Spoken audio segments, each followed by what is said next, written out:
ninanakaw, kinakatay, at saka binibenta.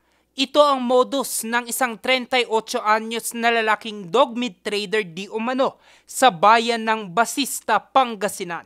Ang kanyang modus na booking sa isinagawang entrapment operation ng Animal Welfare Investigation Project, isang non-profit organization na nakatutok sa pag-iimbestiga sa iba't ibang uri ng animal cruelty katuwang ang PNP. Ang operasyon ikinasa noong Nobyembre 21. Dito, tumambad sa mga operatiba ang nasunog at kinatay ng karne ng aso na nakasilid sa plastik. Bagamat hindi na idinetalye ang impormasyon ng operasyon, ayon sa grupo, matagal na raw nilang minamanmanan ang sospek. Sa mensaheng ipinadala ng founder CEO ng AWIP na si Jacob Lloyd sa news team, inihayag dito na ang bawat operasyon at pag-aresto ay patunay raw sa bisa ng pagtutulungan ng komunidad laban sa dog meat trade.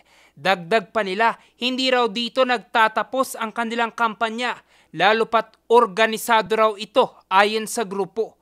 Ang karne ng aso itinuturing na hot meat at hindi inirekomendang kainin. Bukod dito, malaki rin ang banta nito sa kalusugan gaya ng rabies, lalo na mga kumakain at naghanda nito ayon sa isang eksperto.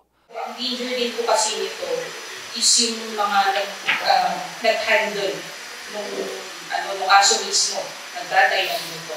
Lahat sila exposed doon sa ating virus.